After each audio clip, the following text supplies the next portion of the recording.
लोग अक्सर एक सवाल करते हैं कि क्या जो टॉक्सिक रिलेशनशिप होता है उसको छोड़ देना जो है, is it the best decision of your life, या फिर हमें किस स्टेज पे जाके ये फ़ैसला लेना चाहिए। देखिए, जहाँ तक तो इस सवाल का ताल्लुक है कि अगर आप टॉक्सिसिटी की बात करें कि आप एक टॉक्सिक रिलेशनशिप के अंदर हैं और आप अब उसको छोड़ देते हैं, एक ऐसा बंदा जो आपके ज़हनी सुकून का बायस बन रहा है, यानी बीमार कर रहा है आपको, ज़हनी बीमार कर रहा है आपको, मेंटली जो है वो टॉर्चर करता है, तो yes it is the best decision to leave a toxic partner और अ रिलेशनशिप। लेकिन एक जो चीज़ आज हम इस वीडियो में डिस्कस करेंगे कि ये आपको कैसे अंदाज़ा होगा कि आपने कब छोड़ना है, या आपको छोड़ना चाहिए या आपको नहीं छोड़ना चाहिए। देखिए, शुरू में मैं आपको एक चीज़ बता दूं कि टॉक्सिक रिलेशन को छोड़ना जो है ना, ये बेस्ट डिसीजन तो होता है आपकी लाइफ का, लेकिन ये इतना ज़्यादा सिंपल नहीं होता जितना कि हम या मैं इस वीडियो में बात कर रहा हूँ कि आप भी छोड़ दें टॉक्सिक रिलेशनशिप। कहने वालों को भी, उनसे भी आप यही सुनेंगे। जब मैं वीडियोस में भी बात कर रहा होता हूँ ना, तो उस वक्त आपको ये आसान लग रहा होता है कि शायद छोड़ देना बहुत आसान है और ये अच्छा फ़ैसला है, लेकिन ये इतना सिंपल नहीं होता। ये बहुत ज़्यादा कॉम्प्लिकेटेड होता है और ये एक हार्ड डिसीजन होता है जो आप लेते हैं, और ये सबसे डिसीजन नहीं लिया जाता। अदरवाइज़ जितने इतने लोग हैं जो टॉक्सिक रिलेशनशिप्स के अंदर हैं, वो ऐसी ज़िंदगियाँ ना गुजार रहे होते, वो अपनी ज़िंदगी सुकून से जी रहे होते, अलग हो गए होते, या फिर वो किनारा कर चुके होते ऐसे लोगों से। अब इसमें फैक्टर्स कौन से इन्वॉल्व होते हैं, और मैं कोशिश करूँगा कि आपको इस वीडियो में ये भी बताऊँ कि आपने कैसे ये डिसाइड करना है। अब एक आपको पता है, यंग जनरेशन जिस तरह की अब आ गई है, पहले जो रिलेशन्स होते थे उनमें सब्र भी होता था, उनमें कहीं ना कहीं हम लोग एक दूसरे की बात का लिहाज भी रखते थे, हम बातें भी सुनते थे, फिर बर्दाश्त जो टॉलरेट लेवल था वो ज़्यादा था। अब अगर तो कोई ये समझ रहा है ना कि आपने अपने पार्टनर को कोई बात कही और वो बड़ी सिंपल सी, बड़ी बेसिक सी बात थी, चीज़ थी, और उनको इस चीज़ का गुस्सा आ गया और उन्होंने आपकी बात को जो है वो डिक्टेट किया या अपनी ओपिनियन दी कि ऐसा नहीं, ऐसा होना चाहिए, और वो बात नहीं आपकी मानी गई, तो इस चीज़ पे उन्होंने गुस्सा किया या इस चीज़ के ऊपर उन्होंने आपको बोला या नाराज़गी हो गई आपकी, तो ये you can not call it a toxic relationship.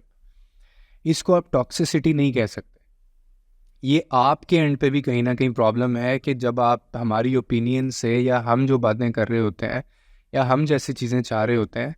जब वैसी चीज़ें नहीं हो रही होती ना, तो उन चीज़ों को बर्दाश्त करना, दिस इज़ आवर रिस्पॉन्सिबिलिटी। और हर वक्त दुनिया में, ज़िंदगी में ऐसा नहीं होगा, माँ बाप के सिवा, भाई बहनों के सिवा शायद ही कोई आपकी ज़िंदगी में होगा पूरी में जो आपकी बात से इत्तेफाक करेगा या आपकी बात सुन के अपनी बात रखेगा आराम से। ऐसा नहीं होता हर जगह। तो हम लोगों में भी कई दफ़ा बर्दाश्त नहीं होती और आप ऐसे रिलेशंस को टॉक्सिक नहीं कह सकते। अब आप यकीन करें, कुछ इसमें फ़ीमेल्स, औरतों की भी गलतियां हैं कि वो ऐसी बातों को लेके रिलेशनशिप को अलग करना चाहती हैं या सेपरेशंस की तरफ जाना चाहती हैं या इतना वावेला मचाती हैं कि वो बात कोई भी नहीं है। एक छोटी सी बात होती है, उनके मिजाज के ख़िलाफ़ होती है, और वो उसको उस बात करके वो मसला हल हो सकता है, लेकिन ना बात जो कहने वाला है वो समझ रहा है और ना जो सुनने वाला है वो समझ रहा है। और ये टॉक्सिक रिलेशन, इसको आप डिक्लेयर नहीं कर सकते। ये आप और प्रॉब्लम्स हैं, ठीक है, इसमें आपकी भी नेचर आ जाती है, आपके साइकोलॉजिकल इश्यूज हैं, आपकी डिसीजन मेकिंग है, आपका सब्र है, आपकी बर्दाश्त है।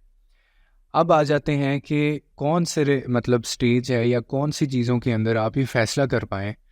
कि आपको इस टॉक्सिक रिलेशन में से निकलना है या आपने छोड़ने का फ़ैसला करना है। देखें, अगर तो आपके रिश्ते के अंदर एक फ़िज़िकल अब्यूज़ है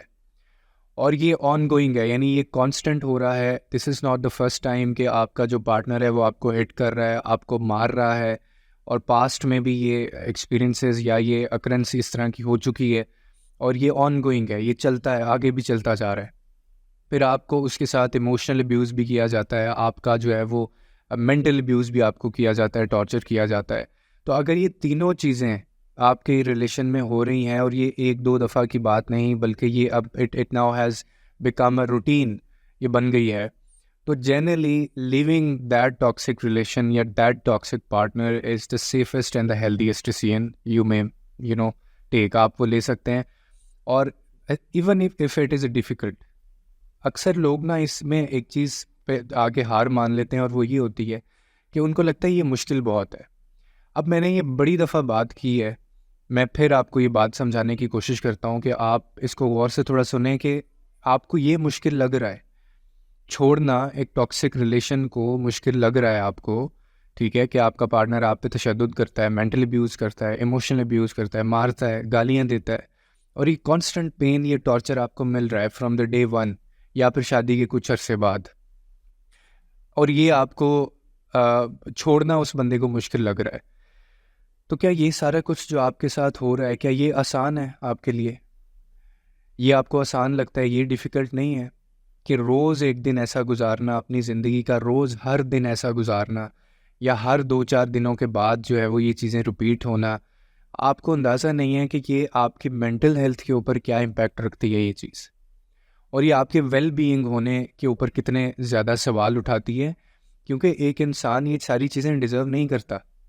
अब तो मैं इस नतीजे पे पहुंच गया हूँ, कुछ लोगों को मैं ये कहता हूँ, अक्सर लोग काउंसलिंग सेशंस लेने आते हैं तो उनकी थोड़ी सी सिचुएशन या जो भी उनका मामला होता है सारा सुनने के बाद अगर मुझे ये अंदाज़ा हो जाए तो मैं उनको ये भी बात कहता होता हूँ कि अकेले रहना जो है ना, जो लॉनलीनेस होती है, इतनी तकलीफ दे तो वो नहीं होती जितना एक टॉक्सिक रिलेशन अगर इस हद तक आ जाए वो हो जाता है। और अगर आपको एक बंदा जो है वो देखे ना, कांस्टेंट पेन है, आप ज़रा अपने ऊपर लेके देखें ये चीज़, जो लोग नहीं भी हैं टॉक्सिक रिलेशंस के अंदर, वो ज़रा सोच के देखें कि क्या आप ऐसी ज़िंदगी गुजार सकते हैं, और अगर आप ऐसी ज़िंदगी गुजार रहे हैं तो फिर क्या फ़ायदा इस ज़िंदगी का? इसका मतलब है आप लाइफ में कितना कुछ मिस कर रहे हैं। फिर बच्चे होने होते हैं, बच्चों के जो है वो ग्रूमिंग किस तरह से होती है। तो इसीलिए ये आपसे बेहतर कोई नहीं समझ सकता। यही आप किसी काउंसलर के पास भी जाते हैं, आप अगर काउंसलिंग लेने भी जाते हैं ना, कि आपको अपने इस डिसीजन की वैलिडिटी चाहिए कि मैंने उसको छोड़ना है या नहीं छोड़ना है, या हमें इस रिलेशन में रहना चाहिए या नहीं रहना चाहिए, तो ये आपसे वो नहीं आपको सही बताएगा, ये आपसे बेहतर कोई नहीं जानता। तो बेसिकली आपने असेस करना है कि आप कौन से ऐसे यूनिक सर्कमस्टांसेस हैं कि जिनकी वजह से आपको ये रिलेशन में रहना है या नहीं रहना है। और मैंने देखा है कि कुछ लोग, बहुत सारे लोग ये गलतियां करते हैं, उनको ये डिसीजन ले लेना चाहिए, वो नहीं लेते, वो रोज़ पिट रहे होते हैं बच्चों को, बच्चे मारते हुए अपने माँ बाप को देख रहे होते हैं डेली, बच्चों को ट्रॉमाज हो जाते हैं, फिर वो बच्चों की आगे की ज़िंदगी जो है वो मुश्किल हो जाती है, बच्चों के ऊपर इतना नफसियाती असर होता है। तो एक देखने वाले के ऊपर अगर इतना नफसियाती असर हो रहा है, तो आप imagine the pain and the impact and the effect on a person जिसके साथ ही चीज़ें हो रही हैं। यानी एक बंदे के ऊपर टॉर्चर हो रहा है, वो इस किस्म का टॉर्चर है, और मैं वो टॉर्चर देख रहा हूँ अगर, तो अगर मेरा जहन जो है वो बिगड़ सकता है, मैं मेरा स्टेबल जो है मेंटल फिटनेस में जो इलनेस है वो हो सकती है, तो जो बंदा वो बर्दाश्त कर रहा है उसकी क्या हालत होगी, और जो कर रहा है उसकी क्या हालत होगी। तो इसीलिए ये सारी चीज़ें जो हैं ये टाइम से ही फैसले ले लेने चाहिए। हाँ, अगर आप 40-45 से ऊपर चले गए हैं तो फिर मैं रिकमेंड नहीं करता, मैं नहीं कहता कि आप सेपरेशंस की तरफ जाएं, क्योंकि आपने आधी से ज़्यादा अपनी ज़िंदगी गुजार ली है, और आपकी फाइनेंशियल जो इंडिपेंडेंसी है वो भी नहीं होती, फिर बच्चे बड़े हो चुके होते हैं, तो ये मतलब इसका कोई ऐसे one size fits all answer नहीं है। हम लोग बेसिकली हर चीज़ को असेस कर सकते हैं और उसी के मुताबिक फ़ैसला लेना चाहिए। और अगर आपको ये लग रहा हो, मैंने शुरू में जो एक बात बोली है कि अगर अब्यूज़, मेंटल अब्यूज़, टॉर्चर इस लेवल तक है ना कि वो आपको हिट करने तक आ गया है और वो कांस्टेंट ये सारी बात बात के ऊपर ये चीज़ें शुरू हो जाती हैं, तो फिर आप जो है फ़ैसला लें। और उससे पहले, फ़ैसला लेने से पहले, जो एक और चीज़ मैं आपको सजेस्ट करूं कि आप कोई मतलब सपोर्ट ले लें, कोई सपोर्ट सिस्टम कोई आपका होना चाहिए, कोई आपका नेटवर्क, अगर सोशल हैं आप बहुत ज़्यादा तो लोगों से हेल्प ले लें, गाइडेंस ले लें, जो भी रिसोर्सेज आपके पास अवेलेबल हैं तो आप उनसे गाइडेंस ले लें। होना तो ये चाहिए कि इसमें हमारे जो पेरेंट्स होते हैं उनको इन्वॉल्व होना चाहिए कि वो इसके अंदर, क्योंकि पहला सपोर्ट सिस्टम तो वही होते हैं ना, तो उनको ये बेसिकली डायरेक्शन देनी चाहिए कि वो बिठाएं और रिसोर्सेज जो है वो अवेलेबल करें कि क्या डिसीजन लेना चाहिए, क्या नहीं लेना चाहिए। लेकिन अफसोस कि हमारे माशरे के अंदर जो एक बाप है या जो एक माँ है, वो ये चीज़ तो बर्दाश्त कर लेता है कि उसकी बेटी मार खा रही है और वो पिट रही है, उसके साथ रोज़ जुल्म हो रहा है, और उसकी जो ज़िंदगी गुजार रही है वो बहुत मिजरेबल है। ये चीज़ें तो बर्दाश्त कर ली जाती हैं, लेकिन उसकी जो ज़िंदगी है, जो मिजरेबल लाइफ होती है, वो जो है, तो तो अल्टीमेटली ये आप ही की चॉइस होती है, ये आप ही का डिसीजन होता है। लेकिन मैंने देखा है कि इंसान जो इसके अंदर जो विक्टिम होता है या जिसके ऊपर ये सारी चीज़ें हो रही होती हैं, वो बाज़ औक़ात तो लोगों को पता ही नहीं होता कि किसी के साथ ये हो रहा है। उसमें अपने उनकी भी गलती होती है कि अगर देखें मेंटल टॉर्चर के अलावा साथ साथ अब्यूज़ फिज़िकल भी है, आपको मारा जा रहा है और वो रूटीन के साथ आपके साथ जुल्म किया जा रहा है, and you not telling anyone. आप कम से कम आपको जो रिसोर्सेज अवेलेबल हैं आपके अपने जो है, जो सबसे करीबी है, उसको तो पता होना चाहिए। तो जब पता ही नहीं होगा, जब बताना ही नहीं है किसी को, तो फिर आप ये कैसे एक्सपेक्ट कर सकते हैं कि आप कोई डिसीजन लें या आपका इसका कोई सोल्यूशन निकाला जाए, कोई बैठ के इसके ऊपर बात करे। तो ये भी गलती होती है, और ये अपने ऊपर जो इंसान ये वाला जुल्म कर रहा होता है ना, वो फिर उसके लिए कोई हमदर्दी नहीं होती, और ना फिर अल्लाह उनके मसलों को हल करता है, क्योंकि वो खुद ही अपने बारे में इतने ज़्यादा वो सीरियस ही नहीं होते कि अगर आपको अपनी वर्थ का ही नहीं पता, तो फिर आप किसी दूसरे से क्या उम्मीद लगाएंगे। पहला तो आपका बनता है ना, आप इस चीज़ को रियलाइज़ करें कि आपके साथ गलत हो रहा है।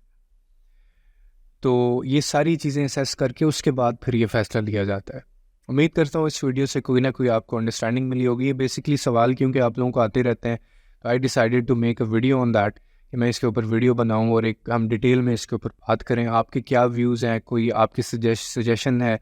या आपकी कोई राय है, तो आप कमेंट कर सकते हैं कमेंट सेक्शन के अंदर। अगली वीडियो में इंशाल्लाह मिलते हैं किसी नए टॉपिक के साथ।